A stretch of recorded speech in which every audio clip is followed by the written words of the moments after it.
Hello friends, তো দেখো আমি একটা বিয়ে বাড়িতে চলে এসেছি। আমাদের বাড়ির পাশে গাড়ি এসে দাঁড়ালো। এই যে দেখতে পাচ্ছ আমাদের নদীর বাঁধে ওঠার রাস্তা। এখানে বরের গাড়ি এসে থমকে গেল, আর তো যেতে পারবে না, তাই দাঁড়িয়ে পড়েছে। তো দেখো আমি ভিডিও বানাবো বলে দাঁড়িয়ে আছি, সব ক্যামেরাম্যানের সামনে গিয়ে দাঁড়িয়ে যাচ্ছে। তো এই তো দেখো আমাদের বর বেরিয়ে আসলো। তো তোমরা আমার ভিডিওটা দেখতে থাকো, ফার্স্ট থেকে খাওয়ার শেষ অবধি দেখাবো। কারণ বিয়েটা অনেক রাত্রে হবে, তাই হয়তো তোমাদেরকে দেখাতে পারবো না। তো দেখো বরকে নদীর বাঁধ ধরেই নিয়ে যাচ্ছি, কারণ আর কোনো রাস্তা নেই। আমাদের নদীর বাঁধ দিয়েই ওদের গেট সাজানো হয়েছে, তো গেটের সামনে চলে আসলাম। তো অলরেডি দেখো সবাই স্নো সব দিয়ে সবাইকে কীরকমভাবে ভর্তি করে দিচ্ছে দেখো। তো আমিও ওইখান দিয়ে ক্যামেরা করে ঢুকছিলাম, আমাকেও পুরো ভর্তি করে দিয়েছিল। আমি তারপর বললাম যে আমি এখানকার লোক। তো দেখো এবার বরের অবস্থা কী করে, বরকে দেখেই চিনতেই পারবে না, পুরো স্নোস্টোপে এতটা ভর্তি করে দিয়েছিল। তারপরে সেটা দেখাতে পারছিলাম না, কারণ ওখানে সবাই ভিড় করে বরের ওই মুখ মুছামুছি নিয়ে ব্যস্ত ছিল।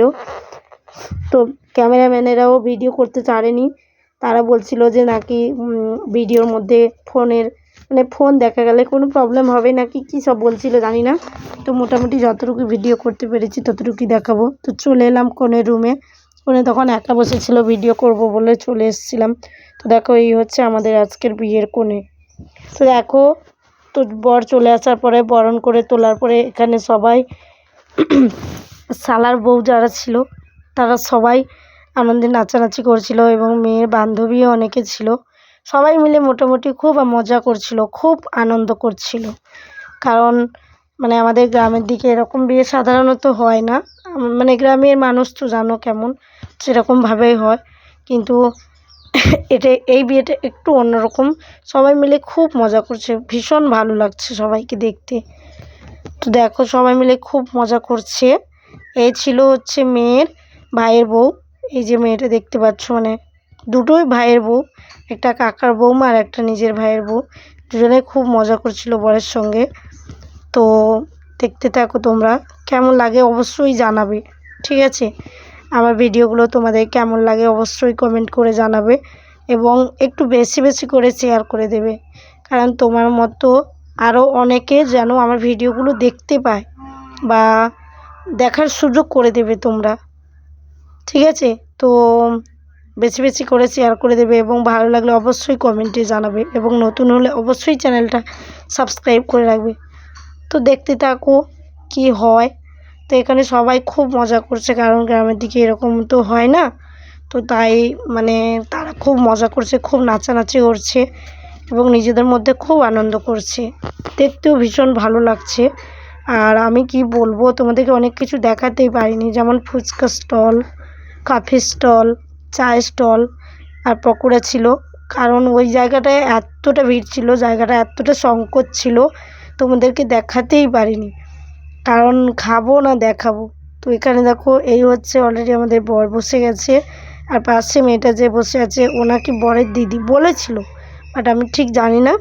তো আমারও মনে হচ্ছে দিদি। তো দেখো এখানে কনের রুম, কনে যেখানে বসেছিল, এখানে সব ক্যামেরাম্যান একসঙ্গে ঢুকে গেছে, বরের পক্ষের ক্যামেরাম্যান, কনের পক্ষের ক্যামেরাম্যান সবাই। তো এতটা ভিড় ছিল, তারা দরজা বন্ধ করে ভিডিও করছিল, কি বলবো। তো তোমরা হয়তো বলতে পারো যে দরজা বন্ধ করে যদি ভিডিও বানাই তুমি কী করে ভিডিও করলে। পাশে একটা জানালা ছিল, সবাই বলল যে তুমি এখান দিয়ে একটা ভিডিও বানাও, এখান থেকে তো পরিষ্কার দেখা যাচ্ছে। তো যতটা পেরেছি ততটাই তোমাদের সামনে তুলে ধরছি।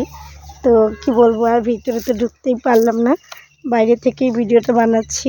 তো করে শুধু পোজ দিতে দিতে কি বলবো, বলছে আমার আজকের শুধু স্মাইল করতে করতে পুরো মুখটা ব্যথা হয়ে গেছে, শুধুই স্মাইল করছে। তো তাই তো দেখো অলরেডি ক্যামেরাম্যানেরা ভেতরে দাঁড়িয়ে দাঁড়িয়ে ভিডিও বানাচ্ছে।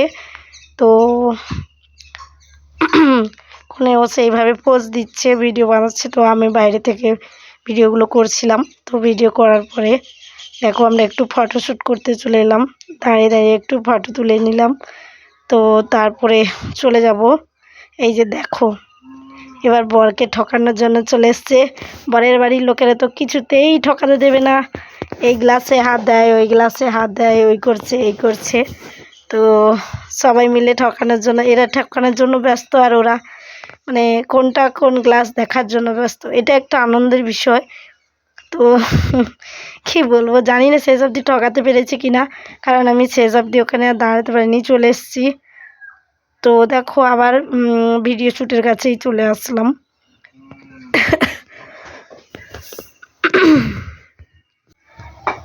তো এখনও ভিডিও শ্যুট চলছে, কারণ দুই পক্ষের ক্যামেরাম্যান এসেছিল, তো তাই দুই পক্ষের থেকে ভিডিও শ্যুটটাই চলছে। তো আমিও মানে সুযোগের সদ্ব্যবহার বলতে পারো, আমিও বাইরে দিয়ে ওদের সঙ্গে ভিডিও বানিয়ে নিলাম। তো আমাদের কনেকে ভালোই লাগছিল, খুব সুন্দর লাগছিল।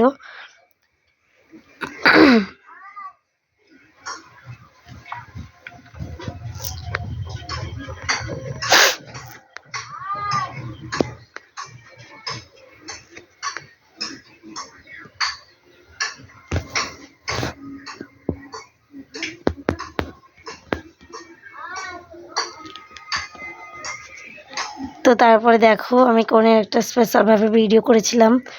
তো তারপরে চলে এলাম খাওয়ার জায়গাতে, ঠিক আছে। তো আগে তো বললাম তোমাদেরকে সেই স্টলগুলো দেখাতে পারিনি, কিন্তু খাওয়ার জায়গাতে এসে আস্তে আস্তে করে ভিডিও করেছিলাম। এটা আমার একটা ননদ ছিল, ঠিক আছে। তো দেখো প্রথম স্যালাড এবং একটা বেগুনি চলে এলো, একটা করে বেগুনি। আমার ননদ একদম চিন্তায় মগ্ন, চিন্তা করছে আর খাচ্ছে। এই আমাদের কার্তিক সোনা বসে আছে। তারপরে চলে এলো ফ্রাইড রাইস, আর সঙ্গে কী কী ছিল তোমাদেরকে দেখাচ্ছি। খাবো আর তোমাদের সঙ্গে ভিডিওটা শেয়ার করব, কারণ এক হাতে ক্যামেরা ধরাচ্ছি আর এক হাতে খাচ্ছি, বুঝতেই তো পারছো। তারপরে চলে এলো পনির সবজি, পনির সবজি দিয়ে ফ্রাইড রাইস খেতে খেতে। তো দেখো আমার ননদ অলরেডি খাওয়া শুরু করে দিয়েছে। ভীষণ খিদে পাচ্ছিল বলছিল, তো তাই খাওয়া শুরু করে দিয়েছে। তারপরে চলে এলো আলু ভাজা, ঠিক আছে। আলু ভাজা চলে এসছে। সাদা ভাত দিয়েছিল, আমি সাদা ভাত নিইনি। তো আলু ভাজার পরে তো ডাল চলে এসেছিলো, আমি ডালটাও নিইনি, আমার ডালটা অতটা ভালো লাগছিল না, তাই ডালটাও নিইনি। তারপরে চলে এলো এঁচোড় তরকারি, ঠিক আছে। তো এঁচোড়টাও খুব সুন্দর রান্না করেছিল, খুব সুন্দর হয়েছিল এঁচোড় তরকারিটা। তো দেখো আমার অলরেডি ফ্রাইড রাইস শেষ হয়ে গেছে, আমি ফ্রাইড রাইসের জন্য অপেক্ষা করছি। সাদা ভাত নিয়ে এসেছিলো, নিইনি। তারপরে চলে এলো দই কাতলা। এই দই কাতলার সময় কি বলবো, কি হাসি পাচ্ছিল। ছোটো মাছ নেবে, ছোটো মাছ তো হয় না। তারপরে ফ্রাইড রাইস এসছে, আমি প্রথম ভেবেছি সাদা ভাত এসছে, প্রথম না বলে দিয়েছিলাম। তারপর বলছে ফ্রাইড রাইস, আমি বললাম হ্যাঁ তাহলে ঠিক আছে। তো দই কাতলা দিয়ে ফ্রাইড রাইস দিয়ে এবং ওইদিকে হচ্ছে এঁচোড় তরকারি এবং মানে কি বলবো, ওইদিকে পনির তরকারি দিয়ে আমি ফ্রাইড রাইস খাচ্ছিলাম। তো খেতে খেতে দেখো এখন চলে এসছে, না এখন অবধি কিছু দেয়নি, কারণ কাতলাটা শেষ করতেই পারিনি। তারপরে চলে এসেছিলো এইগুলো খেতে খেতে চলে এসেছিলো আমাদের চিকেন, কারণ অনেক কিছু ছিল, আমি নিইনি অনেক কিছু। আমি মানে কী বলবো, খুব কম খাই, তো তাই নিইনি। দেখো আমার পেছনে আর একজন বসে আমার দিকে উকি ঝুঁকি দিচ্ছে, তার সঙ্গে একটু মজা করে নিলাম। তারপরে চলে এলো মাংস দিয়ে চলে গেছে। তারপরে চলে এসেছিলো ফ্রুট চাটনি, ঠিক আছে। মাংসটা তোমাদেরকে দেখাতে পারলাম না, তো মোটামুটি পাতেই আছে। ফ্রুট চাটনি দিয়ে চলে গেছে। তো এক হাতে খাচ্ছি আর এক হাতে ভিডিও বানাচ্ছি। তারপর চলে এলো পাঁপড়, ঠিক আছে। পাঁপড় দিয়ে আস্তে আস্তে খেতে খেতে আমাদের পাশে বাটি বসিয়ে দিয়ে চলে গেছে হাত ধোয়ার জন্য, কারণ তোমাদেরকে তো আগেই বললাম অনেক কিছু খাইনি আর নিইনি।